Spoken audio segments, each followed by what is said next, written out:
नमस्कार दोस्तों, मैं डॉक्टर ममता शर्मा आज अपने YouTube channel government to governance में तीसरी वीडियो लेकर पेश हुई हूँ।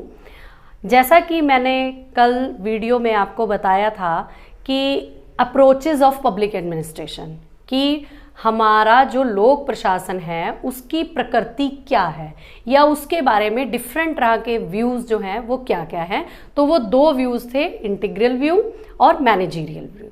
इंटीग्रल व्यू में थोड़ा सा मैं रिवाइंड करना चाहूँगी कि हमने नीचे से ऊपर तक सभी कर्मचारियों को प्रशासन में लिया और मैनेजरियल में हमने केवल जो अफसर लेवल के या मैनेजर लेवल के कर्मचारी हैं उनको लिया।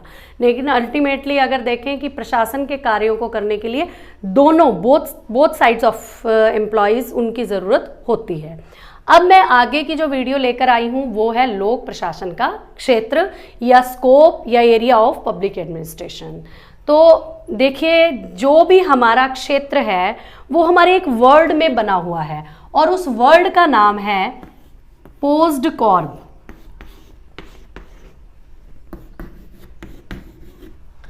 पोस्ड कॉर्प, इस पूरे एक वर्ड में हमारा पूरा का पूरा लोक प्रशासन समाया हुआ है, क्योंकि जो वर्ड का एक एक मीनिंग बनेगा वो प्रशासन का एक एक काम है।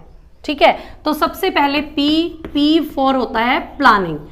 गवर्नमेंट एडमिनिस्ट्रेशन या प्राइवेट एडमिनिस्ट्रेशन, कोई भी एडमिनिस्ट्रेशन है, सबसे पहले किसी भी काम को करने के लिए प्रॉपर प्लानिंग की ज़रूरत होती है, योजना बनाने की ज़रूरत होती है। हमने कोई भी काम करना है तो उसके लिए how to do and what to do, जैसा कि डिमॉक ने कहा है, कल भी मैंने आपको बताया था, तो वो हमारे प्लानिंग वर्ड में आता है। और प्लानिंग करने के बाद जो अगला स्टेप बनता है दैट इज ऑर्गेनाइजेशन। ऑर्गेनाइजेशन का मतलब है संगठन बनाना, मेक अ ऑर्गेनाइज्ड सेक्टर।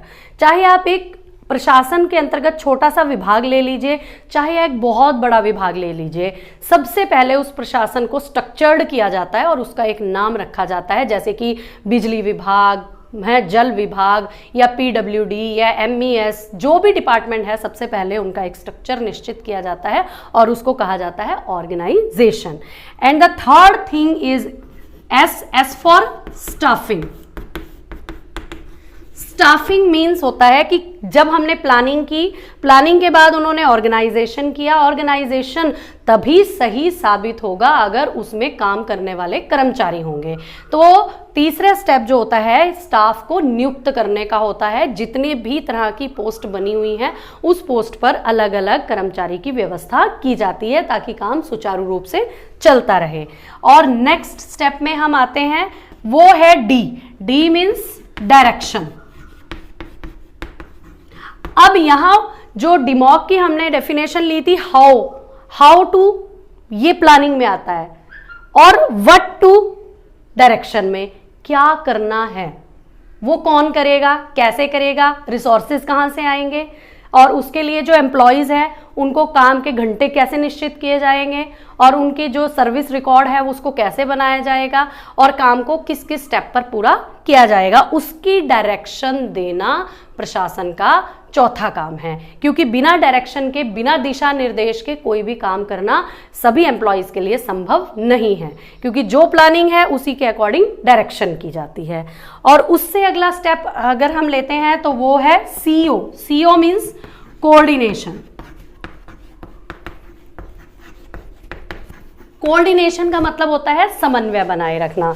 यानी कि देखिए, जब भी कोई डिपार्टमेंट बनाया जाता है उसमें जब कर्मचारी रखे जाते हैं तो उनमें मिसअंडरस्टैंडिंग भी होती है और उसमें कई तरह के कॉन्ट्राडिक्शन भी होते हैं। उन कॉन्ट्राडिक्शन को अगर दूर नहीं किया जाता है तो कोई भी डिपार्टमेंट सही तरीके से काम नहीं कर सकता है।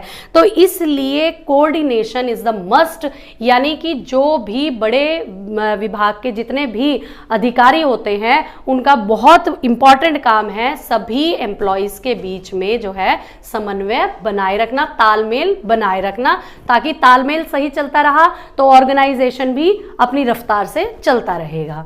उसके बाद अगला जो step we have to cover that is R means क्या है, रिपोर्टिंग।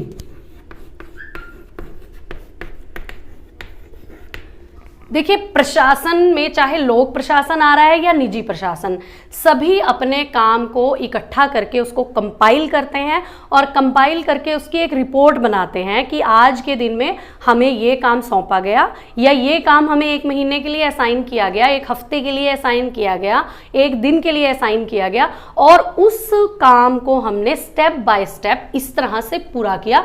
उसकी प्रॉपर एक रिकॉर्डिंग होती है, रिटन रिकॉर्ड्स रखे जाते हैं, एक फाइल बनाई जाती है और वो फाइल बना करके उसमें सारी रिपोर्टिंग की जाती है और वो रिपोर्ट कहाँ पर भेजी जाती है, जो भी विभाग का मुखिया होता है, हेड ऑफ द डिपार्टमेंट होता है, उसको भेजी जाती है। तो ये है रिपोर्टिंग। और रिपोर्टिंग के बाद जो नेक्स्ट स्टेप है वो बी मीन्स बजटिंग। देखिए, आप जानते हैं कि बिना पैसे के, बिना वित्त के कोई भी काम करना असंभव है। हमारे बहुत महान जो एक फिलोसफर रहे हैं और अर्थशास्त्री भी रहे हैं, राजनीति शास्त्री भी रहे हैं, कौटिल्य जी, उन्होंने कहा था सरकार ही वित्त है या वित्त ही सरकार है। इसका मतलब ये है कि जो भी ये सारा प्रोसेस किया जा रहा है उसमें बजटिंग में कितना पैसा उसके ऊपर खर्च किया जाना है या कितना पैसा उसके लिए अलाउ किया जाएगा, वो सारा का सारा एक बजट प्रोसेस में किया जाता है। उसमें पिछले साल का खर्चा, इस साल का खर्चा और जो आने वाला खर्चा है उसकी सभी जो है अलग अलग कंटेंट्स बनाए जाते हैं और उस कंटेंट्स के जरिए उनमें बजट लिखा जाता है और वो बजट भी हेड ऑफ डिपार्टमेंट या डिपार्टमेंट के पास पहुंचा दिया जाता है और उस बजट के अकॉर्डिंग ही सारे कामों को किया जाता है। तो जितने भी हमारे छात्र हैं या जो भी एस्पायरेंट्स हैं, वो जो भी जॉब के लिए मेन चीज़ें, ये छोटी छोटी चीज़ें ही बहुत मायने रखती है, क्योंकि प्लानिंग और पोस्ट कॉर्प जो पूरा वर्ड मैंने आपको बताया है, अगर आप वो ही अच्छे से दिमाग में डाल लेंगे तो आपको लोक प्रशासन या पूरा का पूरा प्रशासन, जिसमें दोनों आ जाते हैं, लोक प्रशासन भी निजी प्रशासन भी, उनका जो है कार्य करने का तरीका समझ में आ जाएगा। तो ये हमारा आज की वीडियो का मेन कंटेंट है, जो कि क्षेत्र है और जो एक वर्ड पोस्ट कॉर्प में सिमटा हुआ है। तो ये वीडियो जो है आप अगली वीडियो तक खत्म होगी, क्योंकि इस वीडियो का कंटेंट्स अगली वीडियो से जुड़ा हुआ है। तो आप अगली वीडियो देखना ना भूलें और इस वीडियो को भी पूरे एंड तक देखें और इसे सब्सक्राइब करना ना भूलें। तो इसी के साथ मैं अगली वीडियो पर दोबारा से आपसे मुलाकात करूंगी। तब तक के लिए धन्यवाद। जय हिंद।